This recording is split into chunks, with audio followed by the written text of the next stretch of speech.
There was one by the carpet. Yeah.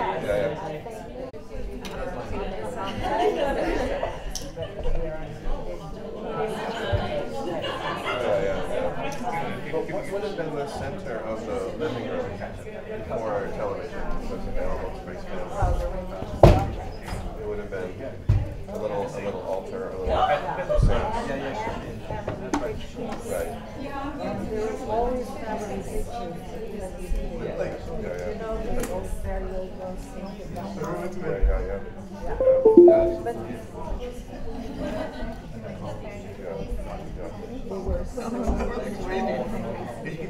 Something just turned off.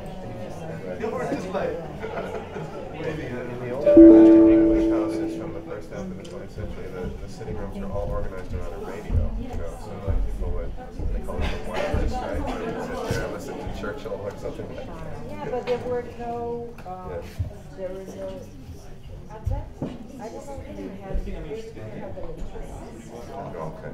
So I don't Could have been battery powered. And I think that because they could not even have a radio. Right. Yeah. On the old entranceway, where you would have a little table for the telephone to show everybody who walked in the house that you had a telephone.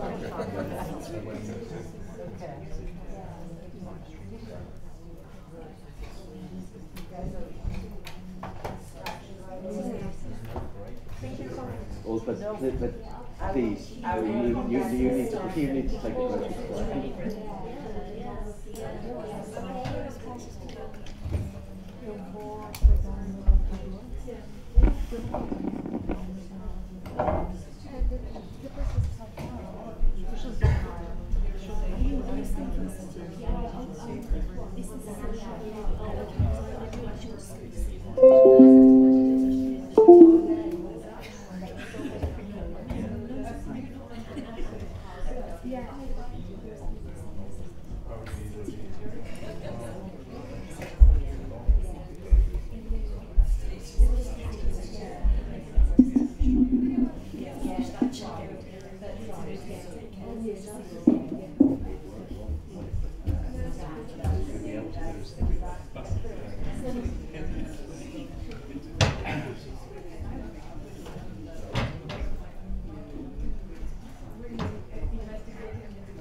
Hello.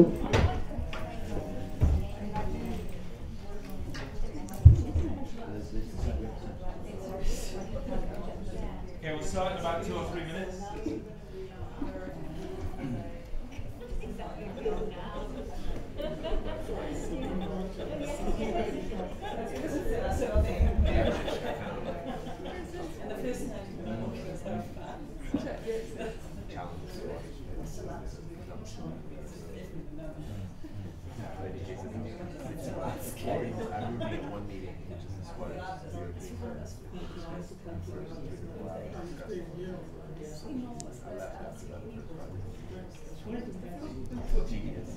And also missing the point of that kind of moral collective tourism. But to them, that's one reason why we were very cuddly there. Yeah, we came forward, especially to be, we were the cheerleaders.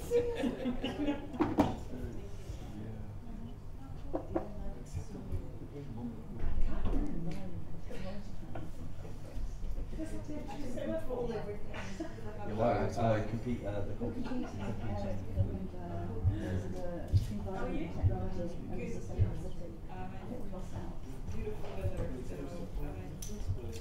Great, that can go off the piece now.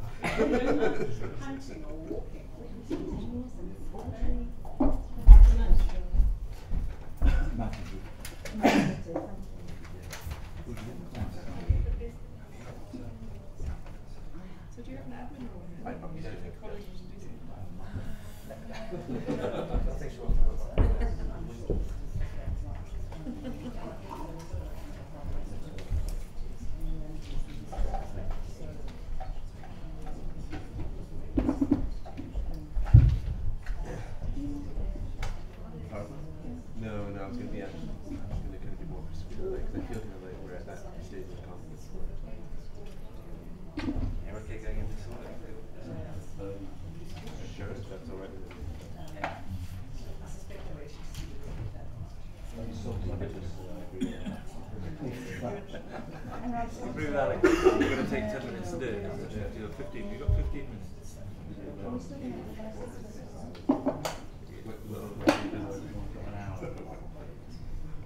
Alex can represent many different things.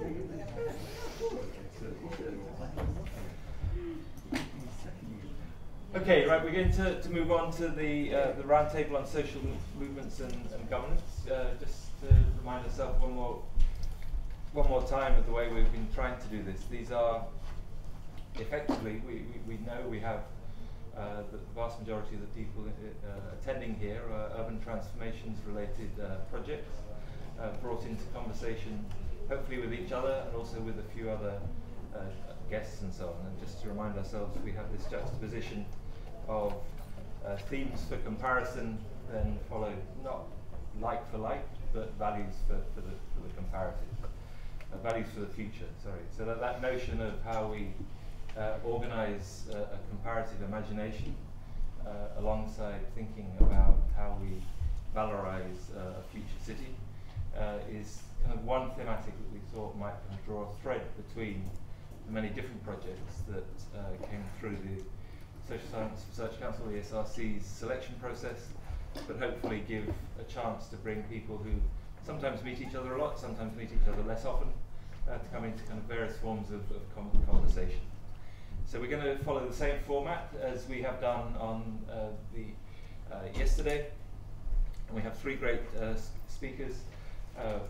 One person from the local geography department and two from projects related to urban transformations. And we're going to start off with Alex Vasudevan. Yes, brilliant. Okay, I'm just going to see if I get this. None of the technology session. That's probably a good reason why. Yeah. It's not working. Can everyone hear me now?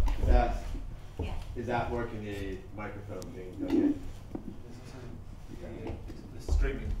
Actually, this did come up once yesterday. I think just to remind everybody that there is streaming. So if anyone is worried about profanities or libels, you might just put a bit later. They're furiously rewriting my presentation. All legal cases will be borne by the individuals concerned and not by the institutions. I knew I shouldn't have signed that form, actually. No, there is a wider legal geography conversation that some of us have been having sort of on the periphery of this conference, which I think speaks to a lot of the things that we've been talking about. Should I use this one? I think this is easier. So, let's turn this one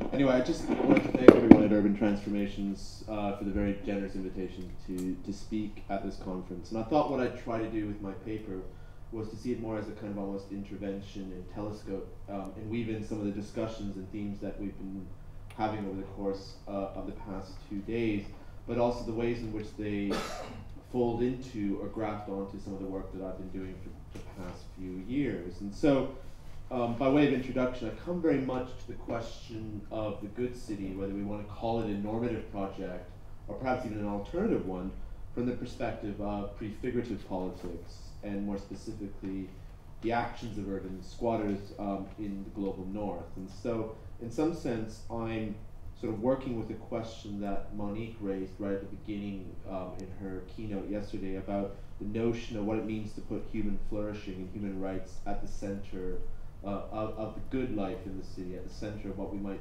see as a kind of critical, or in my eyes, an alternative urbanism. And so, the kinds of prefigurative politics that have been the center of my own work, and the forms of collective life, and I'm deliberately using Teresa Caldera's phrase now, that kind of, I think, weave through what I'm doing, the modes of support, modes of anchoring, are very much tied to a question of urban occupation, urban squatting. And this is work that's focused on the history of squatting, in the first instance in Berlin, where I've done much of my work, both in an ethnographic, but equally an archival key, and more recently across Europe and North America more generally. And so in a recently published book entitled Metropolitan Preoccupations, I attempted to chart and attend to the everyday spatial practices and political imaginaries of squatters. And again, the notion of the everyday is something that I think Teresa Caldera picked up in a very useful way this morning already. And it's something that I think my own work speaks to in a rather different conjuncture. And so one of the things that book really tried to do was really just understand and make sensible the assembling of alternative collective spaces in the city of Berlin, and it took in developments in both the former West and East. And so the idea was that for squatters, the city of Berlin came to represent both a site of political protest, and in some cases, they mobilized the language of social movements, but equally it was a site of creative reappropriation. And for many squatters, the idea was really to assemble, if you like, a rather different kind of urban infrastructure, experimental, insurgent, and makeshift.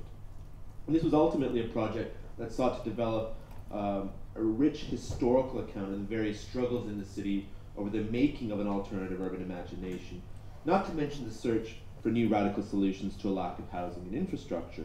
So at stake here was what squatters actually did, the terms and tactics they deployed, the ideas and spaces they created. And so it's perhaps no surprise that in the context of Berlin, that history of squatting, first in the West, but later in the former East, was characterized by its sheer diversity, attracting students, apprentices, dropouts, runaways, punks, anarchists, gay and lesbian groups, queer and trans activists, anarchists, environmentalists, migrants, and refugees. And my own focus was on really trying to collect, if you like, the various voices, the ideas, the practices and knowledges produced by squatters while retracing those transversal paths of revolt that they themselves often followed. And so the idea of that first book was really to invite readers to step in and think with and alongside squatters whose actions were documented in magazines, in posters, in films, and other sources that were often written and recorded in the white heat of the moment. And so building on that Berlin-based project, I more recently, last year, published a more popular history of squatting in Europe and in North America entitled The Autonomous City. And the historical arc of that book retraces the emergence once again of squatting that coincided with the rise of new social movements across Europe and North America in the late 1960s. And it follows the major cycle of militancy that characterized the 1970s and 80s in particular. Of course, in one sense, this flowed from the actions of Italian autonomia, but also to the countercultural agitprop that shaped the practices and tactics adopted in Northern European cities, be they Amsterdam, Berlin, Copenhagen, Hamburg, and London. And so running through both of those projects was a very basic question about the analytical, but equally the methodological openings that squatters offer to critical urban researchers. And perhaps I hope in the context of this particular session, also the ways in which they inhabit quite a liminal position in the context of debates about urban governance, especially in the global north. And so at stake here was really a form of theorizing, but I think also maybe we can also think of it as a form of politics that seeks to capture the provisionality of the actions adopted by squatters, not to mention the significance of squatted spaces for our understanding of the city as a site of political contestation. And what remains important for me in this context is not really to impose or project a new theory of spatial politics onto the actions of squatters, but instead to try and change the very look of the material of theory itself. And so I was really excited by what Teresa Caldera was saying earlier about this kind of form of collective life as a kind of almost ambient common sense, perhaps in not so much juxtaposition, but in relationship to the question of social movement and social movements and the repertoire of action they often mobilize. And so the modest theoretical footprint of the kind of work that I've been doing over the past decade or so emerges from concepts and practices that were imminent to the actions of squatters.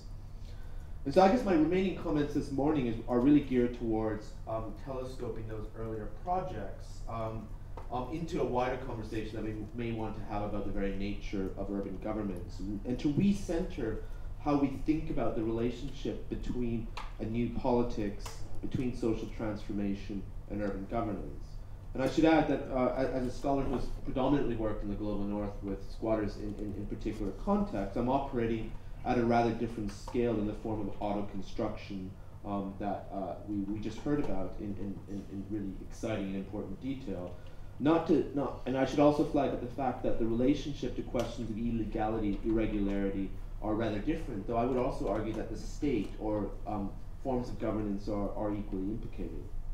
So what I want to do is really treat this session as an opportunity to carve out a problem space that not only insists on the enduring significance of the city for the making or prefiguring of alternative forms of political claim making, and sometimes forms of claim making that sit in a rather uncomfortable relationship to the state.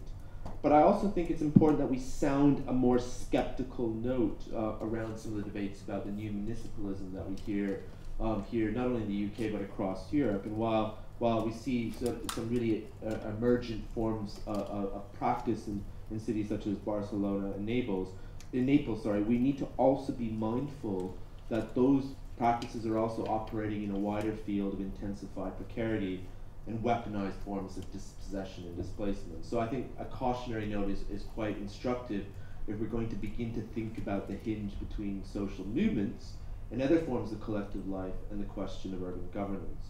And so what I wanted to do to end is really just provide three provocations, three frames of reference as a starting point for acknowledging the significance of squatting, the significance of urban squatters, not only as a social movement, but other ways in which they begin to interrogate and produce other forms of life in cities. And so I've called those three frames of reference archive, inhabitation, and infrastructure. And so I actually want to begin by actually picking up on a point that Monique made in her keynote yesterday, which was to talk about the burden of the future in thinking about sort of a more just way of understanding the urban. And I also want to sort of link that provocative point to the presencing of a particular form of the past as well in that context.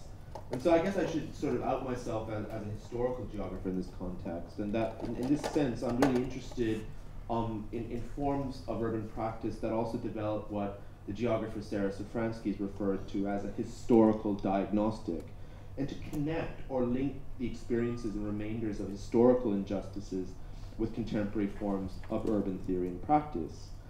And Safransky argues that such a diagnostic, with its commitment to transformative social change, depends on a historical mode of inquiry.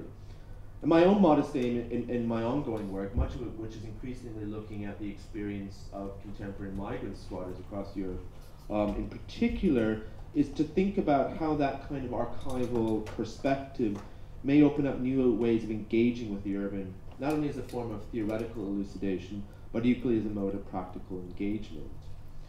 And so for urbanists, archive, if you want to call it that, of precarious living is a vital project to understand, and it points to, I would argue, an alternative urbanism and the basic contours of a radically different urban infrastructure as well. And I'm really interested in the idea that we can begin to think about urban squatters in many ways as custodians of a rather different way of thinking about a city, rather than simply protagonists within a social movement. And I'm just interested in where that might take us in the ways in which we think about the nature of urban practice, and also to perhaps sound a slight dissatisfaction with debates within social movement studies around the nature of the ways in which they think about urban squatters and their preoccupation with positioning them as a social movement, rather than understanding the everyday practices, the tacit knowledges that they mobilize and produce. And I think part of that process is a profoundly historical one. And I'm, in some sense, drawing inspiration from the very existence of often makeshift archives that are produced by squatters themselves as a way of understanding the places that they've inhabited, but perhaps more importantly, the places they've produced as well. So many of the collections that I've worked in across Europe and North America, some of them have become institutionalized, others haven't, point, I hope, to the making of something of an alternative urban infrastructure, and the ways in which squatters position themselves as part of a living archive of practices that seek to think differently about the city. And so there's something here that I think I want to kind of push back on, not so much push back on, but kind of think about that relationship between the past, present, and future when we think of a term like the good city. So that's kind of my first point, which is to kind of speak within an archival register.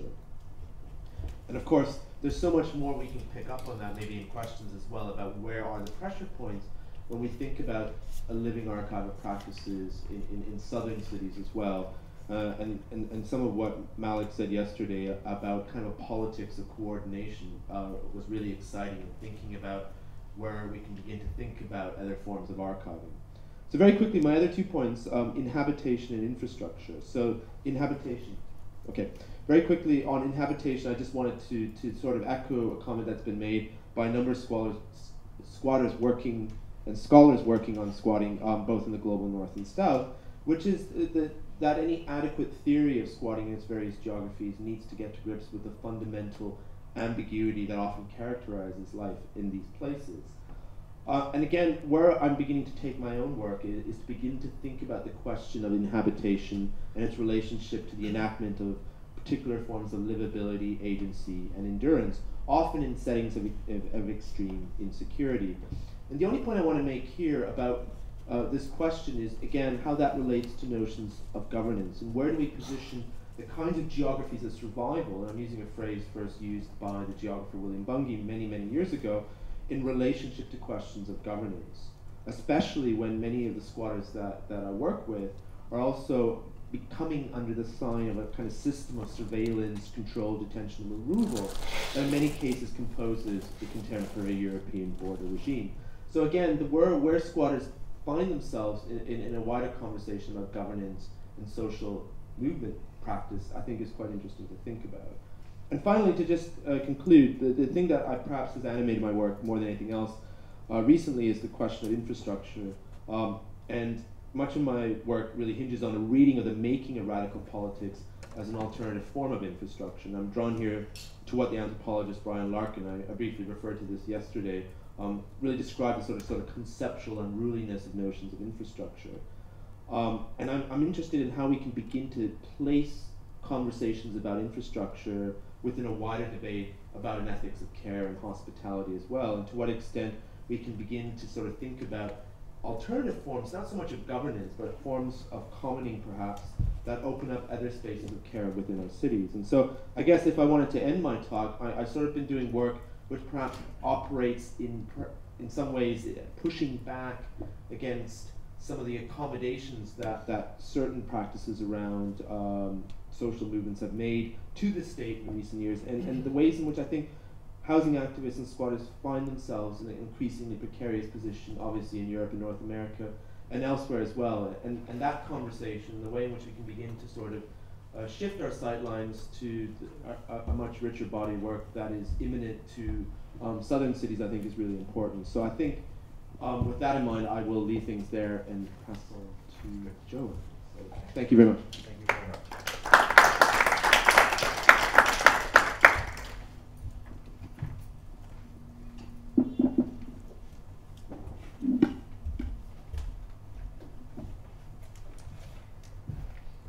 Well, introduce myself. Sorry. That's fine.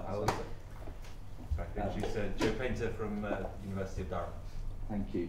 So thanks very much for the invitation to take part in this. Let me begin with a very brief bit of context about the work that we've been doing at Durham for the Urban Transformations Programme.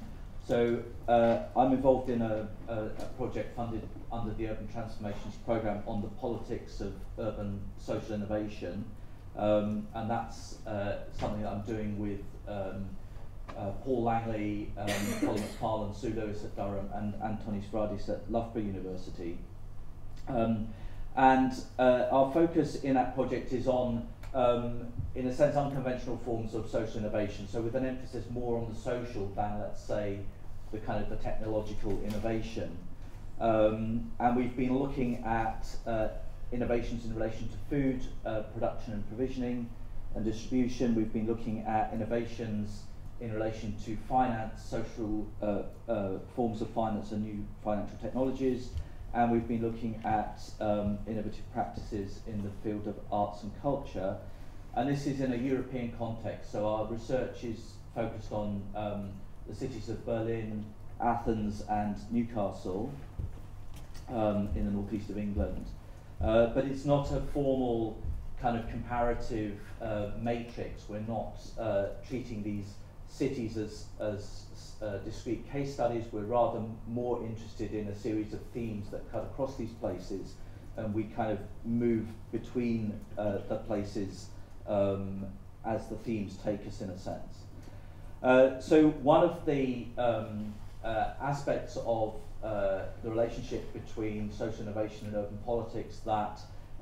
we wanted to think about was how do various forms of resources get enrolled into practices of social innovation, including the energy of social movements and practices of social protest. That was our original intention. I think it has to be said, as the researchers worked out, that the connections are perhaps even more fragmentary than we had originally envisaged. But I'm going to use this as an opportunity to reflect a little bit on what we've uncovered about social movements in the research. So, I mean, the first thing I suppose to say is that I'm actually a little bit uncomfortable with the term social movement in this context, in the sense that to speak of a social movement or any particular social movement, I think gives a kind of a falsely formal, organised, kind of reified sense of what a lot of the mobilisations that certainly that we've studied are looking at. So we're not in a sense studying the decadal-long international new social movements, the women's movements, the civil rights movement, the environmental movement, although of course many of the activists that we have been doing research with and collaborating with do draw inspiration from those kinds of movements. So I think what we're looking at really is a series of more fractured and fragmentary social mobilisations, in particular urban settings. And so I wanted to just reflect briefly on the kind of forms of social mobilisation in Europe cities that we, at least as they've appeared in our research. So firstly, I suppose we have social mobilisations that are reactive, a kind of a protest mode, if you like, with various different kinds of targets, often prompted by a single event or decision by a public authority, whether that be a protest against austerity provisions introduced by a national government, whether that be, in the case of Athens, the large-scale mobilisations against the financial measures introduced by the Troika, the European Union, the IMF, and so on, in the Greek economy a few years ago, or whether it be a small-scale mobilisation around a particular decision by a municipal authority. And a good example of that would be a campaign in Newcastle to initially to resist the closure of a much-loved Turkish baths in the centre of the city, and then when it was closed, to campaign for it to be reopened on a community interest basis. And that was in fact a successful campaign, and that facility has recently found a new lease of life. Or it may be protests against, or reactions against corporate decisions, private organisations. So these kinds of reactive mobilisations, there's a question that we want to think about as to the extent to which they are urban, in a sense. I mean, are they urban because they're focused on urban issues like urban service provision? Are they urban in the sense that they use the urban as an arena, that they occupy urban space, that they draw a kind of strength from the built environment in some sense? Or are they using the urban as a resource, as a political resource, as a set of social resources? Secondly, we've looked at social mobilisations that engage in various kinds of social justice work or social solidarity. Campaigns around anti-racism, campaigns around welcoming refugees, refugee solidarity, and so on. And these are often crisis generated, so they they stem perhaps from a particular event, from the so-called Mediterranean refugee crisis of 2015-16, or from the rise of organisations like Pegida in the case of Germany and Berlin, and those. So that a kind of social solidarity form of mobilisation, and then we've also been looking at giving those sorts of impetuses practical expression. So in the case of our food theme, for example, we've been looking at projects, community-based projects that seek to acquire and allocate surplus food from the urban food system. An organisation like Solidarity Piraeus, which was closely involved in the provision of food to incoming refugees, but actually began as a project to provide more and better food to destitute households in Piraeus following the financial crisis. Also in Athens, in North Athens, in Galatsi, we're interested in the Without Middlemen organisation, which is a collective, neighbourhood collective, seeking to link food consumers, households directly with food producers to bypass the middlemen, hence the name, and a very interesting group that's been trying to use that as a vehicle for developing a new kind of community solidarity, a new kind of political consciousness amongst residents, so that they use the food distribution events, the kind of sequential, it was monthly, it's now I think fortnightly or weekly distribution points, but they use that as a way of, as people come in to collect the food, they then piggyback other kinds of activities on that, children's arts activities, film showings, discussions, music events and so on, in order to try and build new kinds of communal and political relationships. We've looked at waste food cafes, we've looked at food co-ops, community gardens, an initiative in Newcastle called Culture Kitchen, which attempts to deal with the fact that under the incredibly restrictive immigration controls of the UK government, that people seeking refugee status are unable to work, they're unable to earn a living, but many of them have extensive skills, so that they use a kind of cooking project in Newcastle, which has organised a series of month-long interventions, one called Hidden Civil War back in October, which brought a lot of energy and life to the streets of central Newcastle around a series of kind of performance activities addressing questions of austerity and precarity and food justice and other things.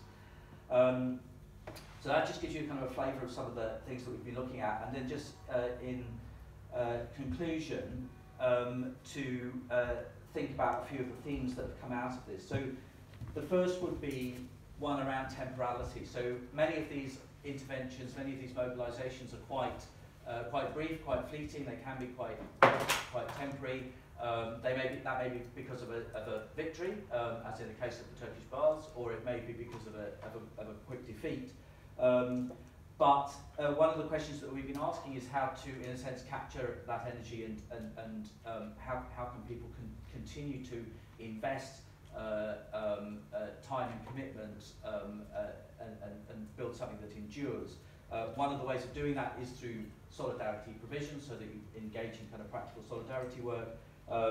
But it's also notable that many of these projects are, some of the core activists are new activists, young activists, but many of them are also people with a long history and background of urban activism, dating back to, in some cases, to the 70s, to anti-fascist mobilisations in Greece, for example, from the 1970s, and people who've kind of maintained that commitment over years and have been able to bring it back into play in the current moment. Second theme that we would put out is a tension between the kind of the provision mode, the service provision mode, the practical solidarity mode, and the more political objectives that mobilisations seek to progress. And at one extreme, this kind of tips over into kind of NGOisation or professionalisation, where you start to acquire premises, you start to acquire contracts and employees and overheads, and suddenly you're running a kind of a larger organisation, and even if you maintain your political commitment in principle, this then carries with it all kinds of potential for compromise and all of the groups I think that we've been working with are very acutely aware of the kind of contradictions and risks there.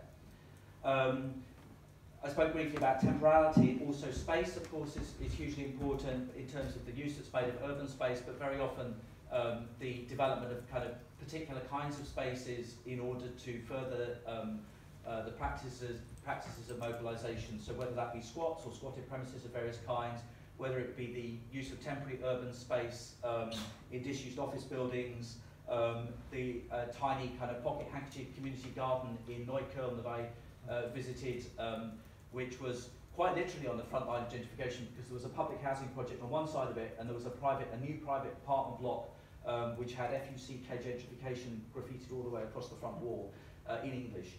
And this community garden was kind of struggling to find a kind of a space in between these conflicts over urban space.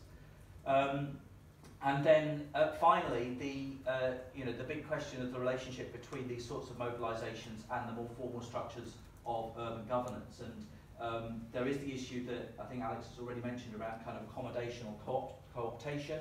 And I think we saw that quite acutely in the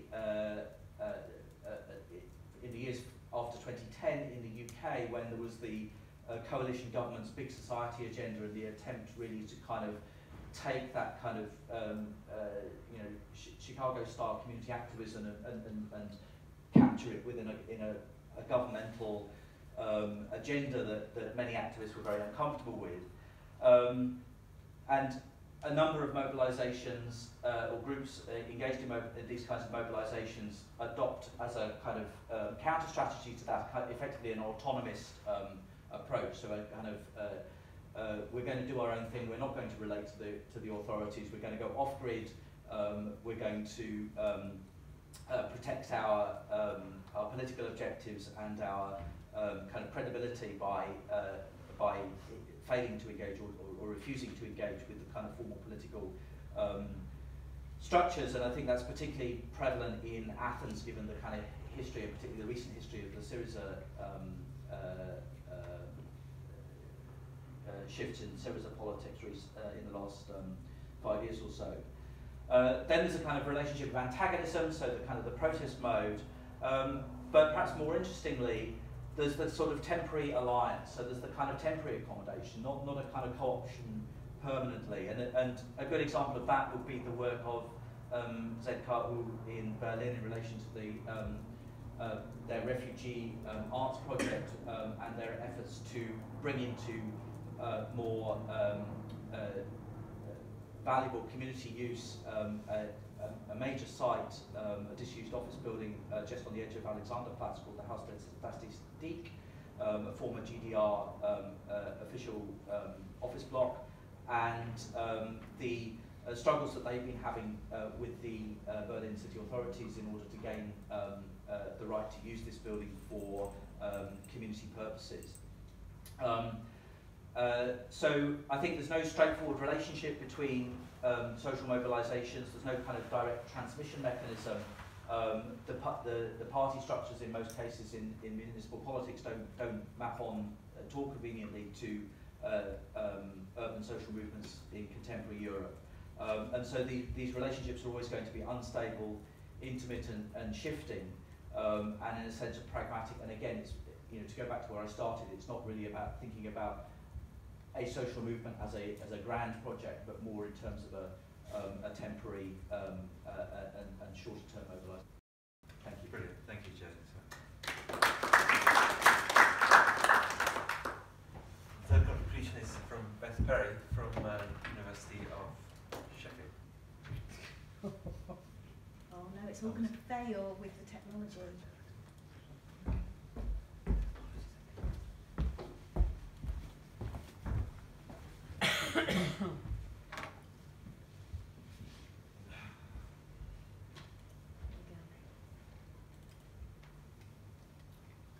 Okay, thank you. So, yeah, thank you very much for the opportunity to come and talk. I think this pairing of values and themes is really useful to try and synthesise across different perspectives.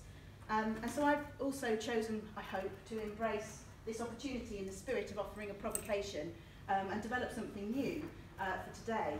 I'm a professorial fellow at the Urban Institute at Sheffield University, and I'm leading a programme of work there that is funded by many different organisations, including the ESRC Urban Transformations and Mr. Urban Futures, which is an international organisation committed to sustainable urbanisation and realising just cities. And there are many other people involved in all of these different projects at many different levels. but I wanted to use this opportunity to individually and critically reflect and synthesise about the questions that you've set. So to that extent, it's inductive, it's a little bit exploratory with you, and it reflects both the ways in which I consciously have designed different elements of this programme, but also a kind of unintentional embedding of the theories of change that I realise I've been working with over time. And what I want to do, which I hope draws on and builds on Teresa's contribution this morning, is make a proposition for co-productive urbanism as a framework for research and action through drawing on my own work and that of others.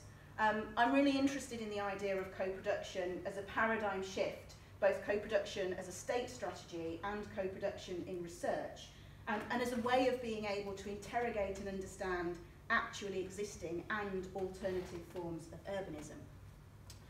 So in the programme, there were 3 or 4 questions associated with this particular panel, and I decided to try and respond to this one. How can forms of governance or the ability to accommodate and internalise change promoted by social movements be effectively compared across different cities? And for me, this is primarily a methodological problematic. And the main contribution I want to say is that co-productive urbanism offers, in the words of Jennifer Robinson, a set of tactics and practices that are equal to some of the challenges that we've heard about today, and that offer a different kind of comparative imagination to stretch the ways in which we think about theory building and its manifestation in practice. So up front, I just want to stress 2 things. Firstly, when I talk about co-production, I don't see it as a method, but as a mindset, disposition, or set of processes. We're strongly in the realm of the methodological, and methods can help or hinder. So we heard yesterday from Ingrid about the importance of creative modes of undertaking work with others, seducing people to participate. I particularly love that word. So we know that the different methods can help something be more or less co-productive, but they cannot guarantee it. And secondly, today I want to particularly focus on what a co-productive lens makes us question about who compares, who is producing knowledge, how it's transferring, and what we can therefore compare and how. So there are 3 different elements of this co-productive urbanism framework that I want to propose. But first I thought it might be worth saying a little bit about the challenges. We hear a lot about how urban sustainability and urban justice are wicked issues where they have no clear definition of the problem and no clear stakeholder agreement about the solution. Drawing on people like Levin's work, we also hear about super complexity, where the stakes are high, it's extremely urgent, and those that are creating the problems are also have to be part of the solution. Climate change, as they're discussing in the other panel, is a classic super wicked issue. But this really raises the first challenge, because our existing governance institutions are limited, there's a huge amount of lock-in and obduracy, there's an absence of governance imagination and capacity to act. And quite often responses to these wicked issues tend to be structural rather than cultural or imaginative. And this produces a kind of layering of old institutional structures on top of new. So I'd like to suggest that actually this turns governance itself into a wicked issue. So then what we see happening is a very different set of relationships between formal governance structures and different social movements. And one strategy that is often developed by decision makers in order to try and reconcile and accommodate these different perspectives in a complex adaptive system is co-production. So co-production, the term, we've heard it lots today, we've heard it lots over the course of the whole workshop. No one's proffered a definition, and I'm not going to try and close it down now. So it's bounded about quite a lot and people can be very critical of it, but I would say a couple of things. If we're talking about co-production as a form of outsourcing responsibility from government to social movements or social actors without any kind of transfer of responsibility and resource, it's not co-production. If we're talking about the setting of an agenda in which others are invited to participate and then deliver, but without having any opportunity to shape it, it's also not co-production. So from my perspective, it's not just that we need co-production, we need just co-production, which has to be based on procedural, distributive and epistemic justice. And I think this gives us a different comparative challenge around how co-production as a strategy for both state making and producing knowledge to inform action manifests in different places. So that for me, using Alex's term from this morning, is the hinge between the formal governance and the kind of social movements and interests. So this poses a real challenge. If we're talking about governance being messy, contingent, wicked, context-specific, we're talking about co-productive processes and complex dynamics in space, it's very easy to throw comparison out, to say everything's so localised that it can't be generalised. And of course, this is precisely what Teresa was talking about this morning. And many people have tried to deal with this in different ways. Through thinking about the limits of the comparative lens based on geography, the kinds of analytical tasks that we have to address.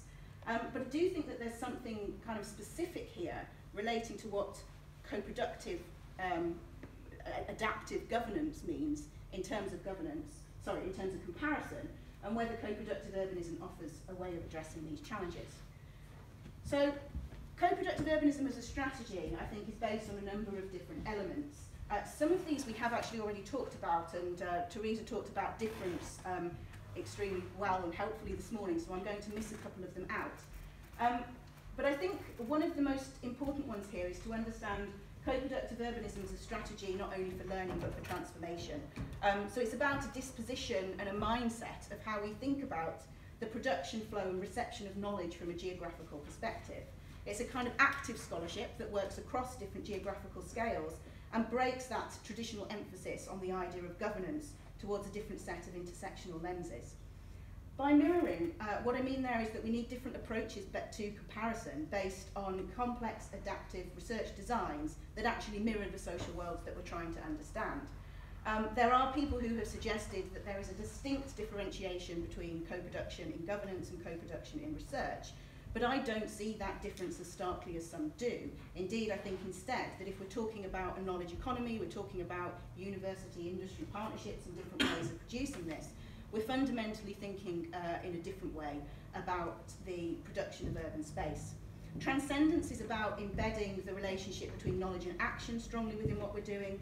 I think it's also about the organisation of transformation and the ways in which different research and action can constitute that possibility. And we need to rethink our ideas of mobility. So who is the carrier of knowledge, what travels, under what conditions, and with what kinds of effects? So, briefly, I think there's a really strong need for these complex adaptive research designs, and through thinking back on the different elements of my own programme of work, I'd suggest that there are these 4 different strands. Firstly, there's the translocal, which is the different ways of trying to understand how we work with others across different cities, and I'll use the terms, but in the global north and global south, precisely to challenge those kinds of terms. So in our case, what we're doing is working through the idea of local interaction platforms. These have been set up in Cape Town, in Kisumu, in Gothenburg, and in Sheffield, Manchester. And this is a different way of doing research where knowledge remains embedded in place, but what exchanges is the sort of bridging concepts, the fluid mobilities that we've talked about a bit today already. The second is more about the interurban, where we can take as fixed the national context, but begin to understand how those differences manifest across time and space within a particular geographical location. So in our case, for instance, this is about trying to understand how the work we do in Greater Manchester might have resonance for Sheffield or Birmingham or Durham or elsewhere. Our ESRC project is particularly focused on intra-urban comparisons. We have set up an action research collective that has developed 10 different action research projects as multiple embedded comparative case studies of how change actually happens. Through these, we've developed a way of trying to be able to compare the different hinge points, the different co-productive strategies between social actors and between formal governance actors, through using different kinds of methodologies and approaches. And I think the last design principle would be about interreflexivity. In other words, this is very much about human flourishing and human scale. Because if we don't understand the differences between individuals in terms of how they conceptualise their own subjectivity, their own agency, their own understanding of governance and theories of change, then we won't be able to bring this together. So I was thinking in many ways about how these different strategies lead to tactics that I have consciously or subconsciously deployed over time. And I'm close to time, so I'm just going to pick out a couple of them. The first one is around the principle of working with, not on. I think this is fairly well accepted within the academic discourse, but it implies a different kind of comparative research, where it's not about the individual academic going for a week and undertaking 10 different interviews and coming back and writing a comparative paper, but a process of trying to understand and triangulate differences and similarities over time. The principle of intermediation is really important. It's about who do you take with you into the spaces that you go, which might otherwise be inaccessible to certain stakeholders and organisations. It's about starting with an inductive understanding of needs of local place and then aligning those with national and international goals and priorities. Stickiness is really important in terms of how we actually try to lever different parts of the system in order to create these hinges and moments of change between formal and informal. And I think there are a couple of different things that are embedded in our programme that help us do that. One is the creation of different kinds of spaces. One is through demonstration and experimentation projects. But the other is by to take seriously what you leave behind after your forms of comparison. So whether that's the setup of new savings organisations, digital technologies and platforms, or whether it's ideas and concepts that over time get repeated in the different forums in which you move to create this kind of stickiness. And as an example of that, I heard the Mayor of Greater Manchester for the first time a couple of weeks ago use the word co-creation whilst I was on a platform with him, and so I was able to say, let's talk about if you know what that means. So now apparently I have to write their co-production. How many minutes am I good? 1 minute. I think exchange is also really important. I've talked about who moves and who doesn't. Throughout all of our programmes at these different levels, we try to build in the capacity for participants beyond the academics to move and carry their own knowledge between place. Because comparison is useful in action. Comparison is useful if people have been able to see and learn for themselves rather than just read a report that we produce about what happens. So we are taking our Action Research Collective up to Scotland next month to have a collaborative exchange they can learn from that they've selected themselves. And I think the last one is reflexivity, which we've talked about to a certain extent through different lenses. But we are in a world of very shifting boundaries, and I think if we're asking ourselves who compares with what effect and how, we really need to take our own reflexivity seriously. In order to reflect on the strengths and limits of our knowledge claims, how we can claim to know another place without having actually lived there, how we can claim to know that one particular tactic for urban change around youth empowerment might work better than another that's more suitable for environmental development. So this makes us rethink the kind of representations and stories that we tell to different people. And it makes us rethink the kinds of methods that we need to use at an interpersonal level to build in that kind of comparison. So double loop learning, triple loop learning, and reflexivity. I'm just going to end by flagging, rather than talking about some reflections on this kind of process. Quite often the critique of co-production is based around questions around its quality and questions around the extent to which the transformative impacts are actually achieved. I actually think these are rather cheap shots and quite easily refuted. I think the real issues that we need to deal with are the complexities of ownership and intellectual property when you're thinking about co-productive urbanism in a comparative lens, the ethics of care that underpins trying to do this kind of work, and the unsettling of existing modes of urban scholarship that are therefore applied. So those are my last three propositions. I'll end there and leave them up because I get to sit down.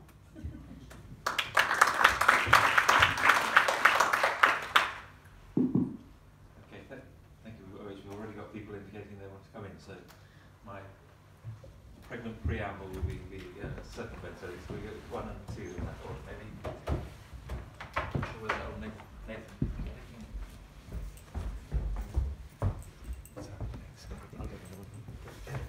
Thank you so much. I really enjoyed all of those, as you can imagine. I actually was going to ask for help, and a point on ethics, and I think probably all of you might have interesting and important things to say about arts-led methods and ethics. And partly because I've got to go into a very deprived school on Tuesday morning, Tuesday afternoon, to do some work with children through an arts collective which is very established. And one of the ways of using arts-led methods is to fire the imagination of children and to get them to think about what world would be like with free buses for them, which is Buses for Justice is the project. But it's also a way of getting information from a group of children and a group of families that I wouldn't necessarily have access to as a researcher. So I've just done the research ethics application, that's all done, and I wrote the grant application in my head. And it's a very co-produced embodied project in lots of ways, but I'm still struggling with the ethics of it, and whether the fact that it's arts-led is some form of exchange, or whether I'm just deluding myself. Okay, could we take a couple maybe, since that's all three, give it a chance to. Thanks. I just wanted to ask a question about the dark side of innovation and urban movements. I was actually about 30 years ago, I was writing an ESRC grant application which led to a large-scale study of Estonia, Hungary, and Russia just before the war came down, late 80s, early 90s, looking at urban housing movements and urban environmental movements. It must be one of the few projects in which, while as we were in the field, a new nation appeared. We actually were in the field when Estonia left the Soviet Union by spending a couple of weeks in a large out-of-town sports stadium singing. You may or may not have heard of this, the singing revolution. My question is, so that in the case of Estonia, green and housing movements led to a new nation. One could say that was a really spectacular success for an urban social movement. But our experience of Moscow, and this is to question the issue of whose interests and whether innovators are actually always progressive. We witnessed people running around with guns, prospective members of the mafia who were turfing people out of their flats at gunpoint, even older people being thrown over balconies and killed, so that there was spontaneous reprivatization of property which then went back on the market. So there is a dark side of innovation and social movements, and I just wanted us to reflect on that in the this is 30 years ago, but this is in the contemporary era. And perhaps the one final comment, that if you're an archivist, it's a shame that I never write about this stuff anymore. I'm sure nobody ever reads our stuff on it anymore. We ought to resurrect some of these kinds of pieces of fieldwork which we did way back then. Okay, next. So it's the light and the dark, the enlightenment of the arts and the dark side of innovation. So why don't you please go? Okay, thank you. So I don't have an answer because I think it is a grapple. But I think there's a couple of things that I try to do, having now tried to write quite a lot of ethics applications for co-production projects. The first is to be really clear about the difference between the process that you're doing, so what you're doing as an active participant, and second is the methods that you're using to collect data. And by making a really clear differentiation between those things, you can actually think about the methods. And I think there is an art to writing these kinds of things where you make ethical choices about what to share and what not to. I think the second one is about working through trusted intermediaries. So we've got a project that was set up with young people who would not otherwise have a voice. So these aren't young people who would normally go through the political route of joining a youth assembly or youth council. They don't think politics is for them at all. And we know we don't have enough experience to work with that organisation. So we're working with the Children's Society, whose ethics are already in place. So I think sometimes there's a value in doing it that way. And I think sometimes I'd also say it's about knowing when not to go in. So one of the projects that our Action Research Collective designed was around neurodiverse participation and how you might work with people with autism and other neurological differences to think about what participation means for them. So for instance, co-production being very messy is probably a nightmare for people who are neurologically different, because that often relies on needing timely, clear communication with a clear set of responsibilities. So we actually decided not to do that project because we thought that we couldn't do it ethically.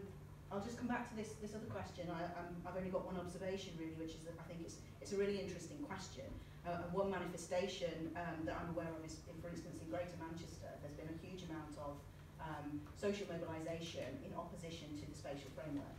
And these groups have been campaigning around Save Our Greenbelt, but they actually represent a very diverse mix of those who may be NIMBYs, but who actually have much stronger justifications in terms of the value of brownfield sites, in terms of biodiversity, or in terms of housing needs. But at the same time, it masks, because there's no clarity on what the social movement actually comprises, who organises it, and what its core interests are, it enables others with more ulterior motives to get a voice. For instance, I'm thinking of a group that were positioning themselves as greenbelt activists but actually trying to shut down the building of the mosque. And it was for very different reasons. So we went and traced who some of these groups were, and they were affiliated with far-right groups. And so I think you have to be really careful about whose expertise is actually being excluded. And it's not always about this mythologized idea of the expert, or as a citizen as expert. In our sort of case study of the Greater Manchester Planning Framework, it's actually some of the planners who are being marginalised in terms of their expertise. Because the ways in which they have to respond to the legal framework and the needs of developers and the new regulations means that they can't find a way to communicate the expertise that they have in order to give clarity about the scope of the issue for citizen participation. Thanks. Yeah, thank you. On the dark side question, our project, for what it's worth, is looking at explicitly at social innovation, which in our working definition of social innovation is innovation to meet unmet social needs. So in that sense, I don't think that gangsters throwing people off balconies would qualify as something we would define as social innovation. But of course, I mean, your wider point is absolutely right. I mean, there's no determinate relationship between being a social movement and having a kind of any particular kind of progressive politics. Quite the reverse. Trying to jump in on both of those. On the dark side, I mean, I was reminded as you were saying that I was on LC, which is secondhand time, which describes that process, violent dispossession, very powerfully, in very important terms as well. One of the things that, I mean, at least I encountered sort of thinking about social movement historiography is also its relationship to certain forms of populism. And some of the dark side also shades into certain forms of nativism as well. Not only on the right, which we might have encountered in various ways, but increasingly on the political left as well. Who counts, who doesn't count? And certainly in our current conjuncture, certain boundaries are being redrawn in ways that are highly pernicious, I would argue. And that's also taking place here in the UK in a number of different contexts. So I think that relationship is a really interesting one to think about, and to sort of repurpose a term from the late 60s that I'm familiar with in German context. For some activists, one of my worries is that what they used to see as a long march through the institutions, if you want to call it that, has become a rather short pop into those institutions. And obviously, saw a lot of that. And we're seeing it again. And yeah, I'll leave it at that, because I think we know what organizations may or may not be interested in some of those kinds of mobilizations. But that's one of my worries in the context of really important issues around, for example, housing, which is probably close to what I work with. On the question of ethics, again, I think I echo Beth's point about sort of also knowing when not to step into particular kinds of moments, events, or spaces. My own encounter with that has been largely sort of working with migrant squatters, where I think of one example when I was in Bologna a couple of years ago, where we were in front of a particular space that we thought we might go in and speak to people, but it was clear they didn't want to speak to us, and that was the most sensible, but politically the most important thing to do as well in that context. The wider issue of ethics is one that actually, when I think of sort of struggles around housing in terms of the squatter movements I've looked at, actually has animated their own work since the late 60s. I think of the emergence of radical architecture collectives in universities in the late 60s who wanted to work within particular communities but didn't often work through the ethical implications, not to mention the political and social implications of doing precisely that. And so that question of what constituted co-production in those particular moments was something that was imminent to what they were trying to work through. In fact, animated their form of activism in the first place. They felt that the kind of curriculum they're being given in rooms like this, for example, weren't insufficient. But yet, at the same time, perhaps they didn't think through the consequences of trying to work with local communities. I'm thinking of one example in Berlin, in West Berlin, in the Märkisches-Viertel, which is one of these satellite housing estates right on the northwestern fringe. And you had the equivalent of sort of institute education in Berlin at the time, sort of sending students up there to sort of set up newspapers and so on. But not realizing that what the locals wanted, their own needs and desires, that were often imminent to their own struggles, were articulated in a very different language. And there's some really amazing archival material that I've been lucky enough to just find recently to kind of start working through it, where you have local community organizers sort of pushing back, but also articulating a different kind of ethics about what that space meant. So I think there's something about how we inhabit a particular space and how we think of what that means ethically, or in some cases refusing to inhabit that space, which becomes quite important as well. Thanks, got time for just one more question. Maybe I could just finish off if no one else is going to contribute. Just one of the things that struck me in all the presentations, or maybe linking all the presentations, was that when we think about discussions about politics and governance more generally, one of the axioms that comes out of much of the literature of the last decade, but more the last kind of first 5 years of the last decade, is that the boundaries of where city politics begins and ends are quite fuzzy. So when people position themselves against the state, that positioning is not unproblematic in and of itself. So in Syriza or Pegida, suddenly the against the state becomes of the state. But even when Alex was talking, there's the sense of squatters' movements being against the state, kind of almost, in a sense, is potentially undermined by the permeability of the state-civil society boundary, and the state is in the individual as much as in the institution.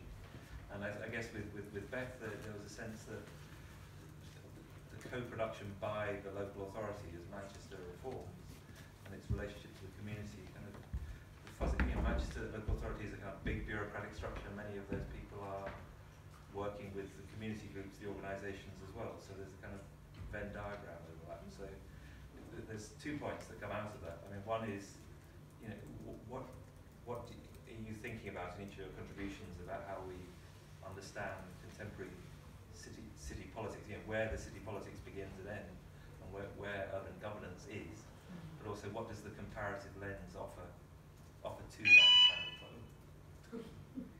Very quickly. I could very quickly just, before the alarm goes off again.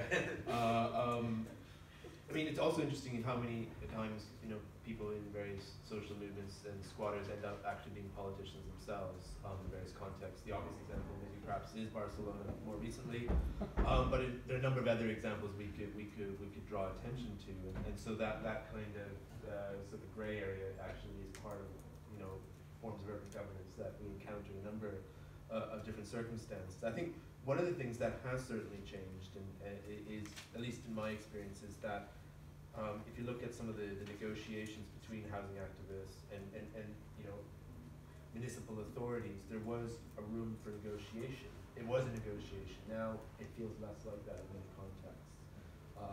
I was just in Berlin a couple of weeks ago, and I was looking at the different legal contracts signed between squatters and the state. And they would go through 5, 6, 7, versions, and you could see both the squatters and municipal authorities editing them. Yeah.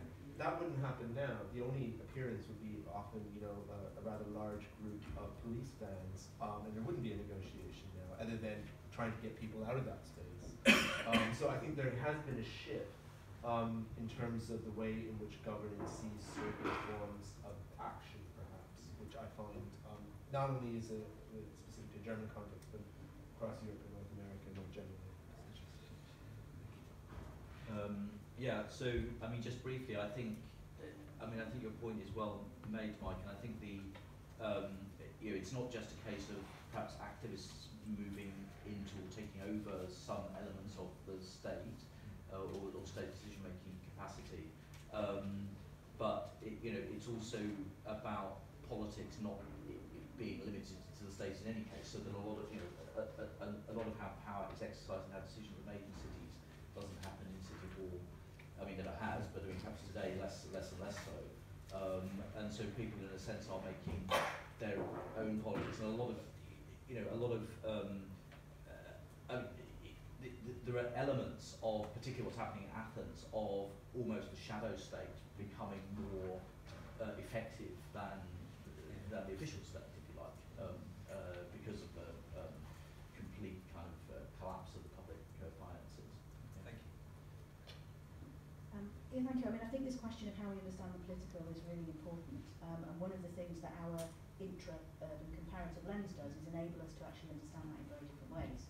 So we've got one of our action research projects working with policymakers looking about looking at the green site and co-productive strategies there, and how we might use communications to actually help this shift from a bureaucracy to a politicised sort of organisation with the combined authority, whilst others are looking at sort of what happens to the political behaviour of those who don't vote in low-income communities. But I think one of the key things for me is this stark difference between the personal and professional that policymakers make themselves, decision makers make.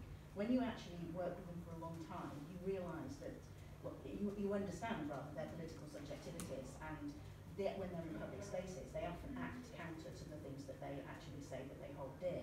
So I think the task is actually a task of politicisation, of trying to help people understand and see themselves as active political subjects, both within policy and decision-making spheres and more widely, that they have that kind of agency. Okay. Thank you. Okay. Can we just finally thank the panel? We have about a 10-minute break, I'm afraid, not much more before the next panel starts, probably about a couple of minutes later. We'll be looking at the sustainable city and the imaginary city, the imaginative city, sorry, the sustainable city, in terms of the organising values of future thinking. I just meant everything afterwards. Okay, fine.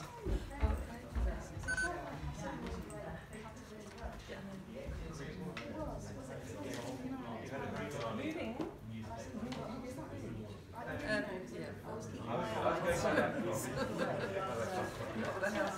I'm sorry.